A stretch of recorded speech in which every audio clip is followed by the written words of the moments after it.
nous avons eu l'honneur et le privilège d'être reçus par le président de la transition, chef de l'État.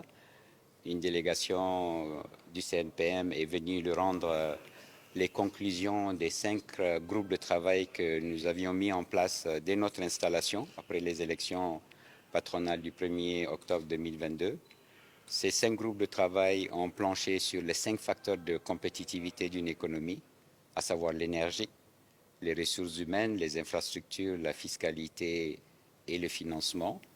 Nous avons fait une synthèse au chef de l'État sur les principales recommandations de ces 5 groupes de travail et nous lui avions confirmé que nous étions disponibles pour son cabinet, ses conseillers, pour organiser des réunions de restitution en profondeur. Comme vous le savez, pour qu'une économie soit attractive, que ça attire non seulement des investisseurs étrangers, mais aussi des investisseurs nationaux, il nous faut de l'énergie et nous sommes en pleine crise. Il nous faut des jeunes qui ont la bonne formation. Nous avons des formations qui ne sont pas du tout en adéquation avec les emplois que créent nos entreprises. Il nous faut des infrastructures. Ça ne sert à rien de produire des mangues à Sikasso s'il n'y a pas de route pour l'amener à Mopti, à Gao, à Kidal. Il nous faut une fiscalité bien répartie. La particularité du Mali, c'est qu'on a une injustice fiscale. 10% des entreprises payent 90% des impôts au Mali. Donc il faut élargir l'assiette fiscale, notamment dans le domaine du foncier qui n'est pas du tout fiscalisé. Et finalement, il nous faut des financements.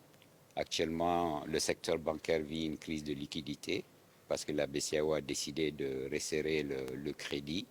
Donc c'est tous ces sujets dont on a débattu avec le chef de l'État,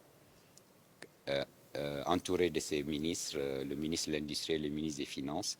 Il a été très à l'écoute, il est resté très longtemps avec nous, il a souhaité que ce genre de rencontres se multiplient pour que le monde économique puisse remonter au plus haut sommet de l'État ses préoccupations.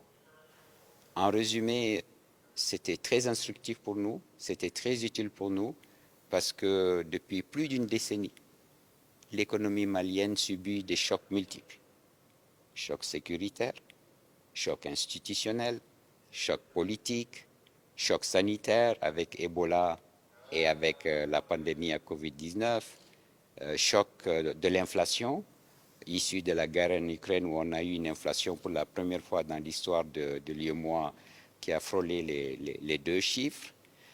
Et donc, tous ces chocs ont quand même fragilisé l'économie malienne et il était important pour nous de venir échanger avec le chef de l'État et voir dans quelle mesure nous pouvons vraiment nous atteler à relancer cette économie et à créer les centaines de milliers d'emplois dont notre pays a besoin chaque année puisque nous avons une population très jeune, 70% de la population malienne a moins de 21 ans et donc il nous faut créer des emplois.